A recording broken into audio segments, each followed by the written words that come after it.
एक व्यापारी व्यापार करने के लिए एक शहर से दूसरे शहर जाता था। बीच में रेगिस्तान का कुछ इलाका पड़ता था। वह आदमी एक नेगेटिव सोच वाला इंसान था। हमेशा शिकायत करता रहता था कि मेरे पास ये नहीं है, वो नहीं है, इसकी कमी है, उसकी कमी है।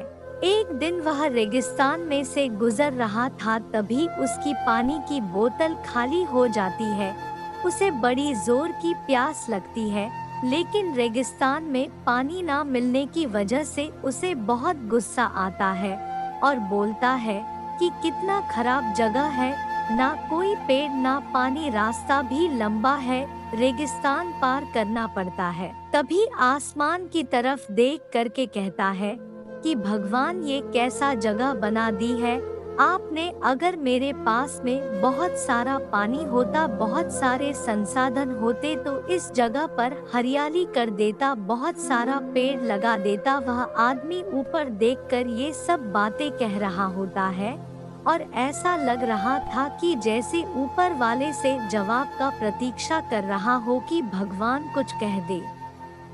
अब चमत्कार ये हुआ कि वह जैसे ही नीचे देखा, उसे अपने आँखों के सामने एक कुआं दिखाई दिया। वह पूरी तरह से घबरा गया, क्योंकि उसने कभी भी उस रेगिस्तान में कुआं नहीं देखा था। वह कुएं के पास पहुंचा और देखा कि कुआं पूरी तरह पानी से भरा हुआ है, परंतु वह आदमी नेगेटिव सोच वाला था और हमेशा शिकायत करता रहता था। और फिर से आसमान की तरफ देखते हुए बोला, भगवान, पानी से भरा हुआ कुआं तो दे दिया, लेकिन पानी निकालूंगा कैसे? तो इस बार जब वह नीचे देखा तो फिर से चमत्कार हुआ। उसे कुएं के पास रस्सी और बाल्टी दिखाई दी, लेकिन आदमी फिर से ऊपर देखा और बोला, भगवान, अब इस पानी को ले जाऊंगा कैसे?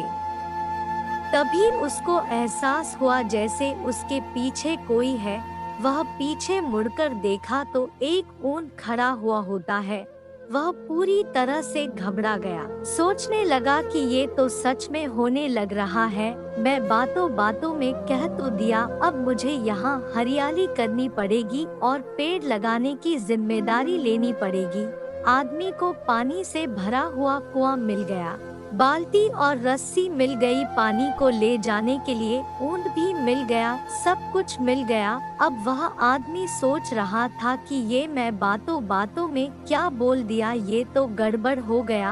अब वह तेजी से दौड़कर भागने लगा। वह भाग रहा था, उस जिम्मेदारी से बच रहा था। तभी एक कागज उड़ते हुए आया और इसके शरीर से चिपक गया। उसने जब उस कागज को देखा तो उस पर लिखा हुआ था कि मैंने तुम्हें पानी दिया, कुआं दिया, रस्सी और बाल्टी दिया, पानी को ले जाने के लिए साधन दिया, फिर भी क्यों बचकर भाग रहे हो? उस आदमी को लगा कि मेरे साथ पता नहीं क्या हो रहा है। वह दौड़ते दौड़ते रेगिस्तान को पार कर लिया, लेकिन उस रेगिस्तान को हरा भरा नहीं बनाया। यह कहानी हमें सिखाती है कि हम में से बहुत सारे लोग ये कहते हैं कि बड़े स्कूल में पढ़ लिया होता या बड़े कॉलेज में चला गया होता तो ये कर लेता, अगर मेरे पास बहुत सारा पैसा होता तो ये कर लेता, मेरा बॉस मेरा साथ नहीं देता है, नहीं तो मैं पता नहीं क्या कर देता। हम हमेशा शिकायतें ढूंढा करते हैं, अपनी जिम्मेदारी से बचकर भाग रहे होते हैं। ये कहानी हमें सिखाती है कि लाइफ में हम जो कुछ भी कर रहे हैं, 100% जिम्मेदारी हमारी है कि उस काम को बिना किसी शिकायत के पूरा करे। तो दूसरों पर दोष देना, उनकी गलतियां बताना बंद कीजिए, अपनी गलतियों को सुधारना शुरू कीजिए।